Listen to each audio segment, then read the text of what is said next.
Hello everyone, welcome to the Kapil classes for English. करते हैं class शुरू। आज की जो हमारी क्लास है that belongs to most confusing words in English. English में जो बहुत कंफ्यूजिंग वर्ड्स होते हैं उनको लेकर आज हमारी क्लास है। जैसे मैं कुछ वर्ड्स लिखने जा रहा हूँ यहाँ पर, एक्सेप्ट,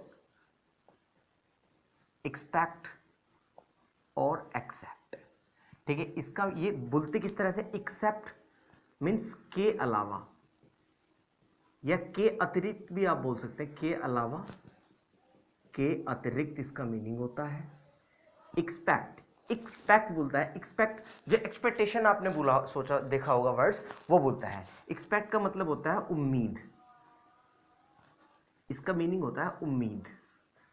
नेक्स्ट एक्सेप्ट, एक्सेप्ट इसका मतलब होता है स्वीकारना।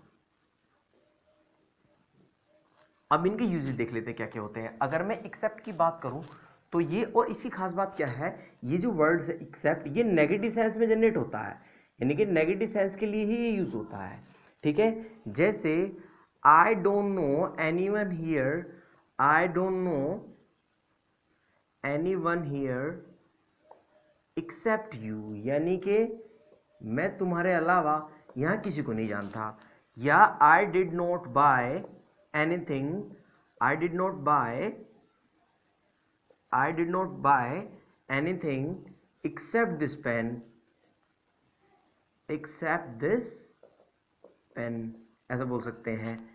Like I have nothing, ऐसा बोल सकते हैं, I have nothing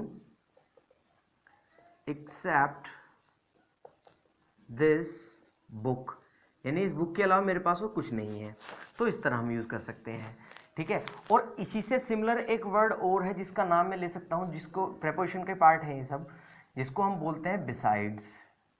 बिसाइड्स का मीनिंग भी यही होता है, के अलावा या के अतिरिक्त, लेकिन अंतर कितना है, ये पॉजिटिव सेंस में यूज होता है, ये आप ध्यान रखेंगे, पॉजिटिव सेंस में यूज होता है। जैसे I know a boy here besides you, यानी कि मैं तुम्हारे अलावा एक लड़के को और जानता हूं। जैसे आई बॉट, एग्जाम्पल है, आई बॉट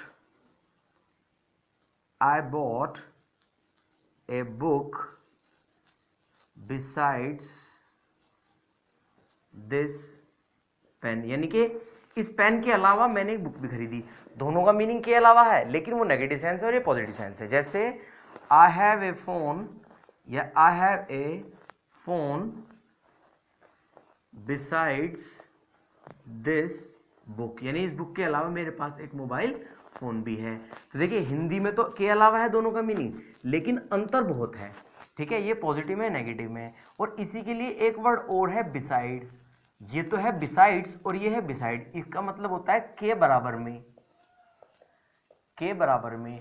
लाइक इसका एग्जांपल मैं लिख सकता हूं, जैसे he is sitting beside my father, he is sitting beside my father, यानी कि मेरे फादर के बराबर में वो बैठा है, बिसाइड माय फादर, ऐसा कुछ बोल सकते हो। तो बिसाइड का मीनिंग बराबर में होता है। ठीक है, अब नेक्स्ट चलते हैं एक्सपेक्ट। अगर मैं एक्सपेक्ट की बात करूं तो एक्सपेक्ट से वर्ड एक्सपेक्टेशन बना है, वो आपने देखा ही होगा। ठीक है, तो एक्सपेक्ट की अगर मैं बात करूं तो एक्सपेक्ट का मीनिंग होता है उम्मीद। जैसे don't expect too much from me, too much from me, यानी कि मुझसे ज़्यादा उम्मीद मत रखना। टू मच फ्रॉम मी या टू मच फ्रॉम हिम, ऐसा कुछ बोल सकते हैं, don't expect too much from him. ठीक है, और अगर एक्सेप्ट की बात करूं तो एक्सेप्ट का मतलब होता है स्वीकारना। Like I will not accept your, I will not accept your idea, मैं आपका आइडिया एक्सेप्ट नहीं करूंगा। लाइक ही डिड नॉट, बोल सकते हैं he did not reject, he did not accept my gift, उसने मेरा गिफ्ट जो है वो एक्सेप्ट नहीं किया। लाइक आई विल, ऐसा बोल सकते हैं, my father does not accept my, does not accept my ideas, idea, मेरे पापा जो है वो मेरा आइडिया एक्सेप्ट नहीं करते हैं। तो ऐसा कुछ बोल सकते हैं। तो तीनों वर्ड्स में जो कंफ्यूजन है वो शायद आपको क्लियर हो गया होगा। बड़े ध्यान से समझ रहे हो, इनको ठीक से यूज करना, क्योंकि देखने में लगभग एक से लगते हैं ये, लेकिन प्रोनाउंसिएशन बहुत अलग होता है। एक्सेप्ट, एक्सपेक्ट, एक्सेप्ट, ठीक है। तो ये प्रपोजिशन का पार्ट थोड़ा सा धीरे धीरे इसी तरह के वर्ड्स जो कंफ्यूजिंग वर्ड्स हैं वो आगे वीडियो उनकी बनाता रहूंगा। You keep watching, keep staying with me, देखते रहिए। Thank you very much. Channel को सब्सक्राइब कीजिए, लाइक कीजिए, शेयर कीजिए। Thank you very much.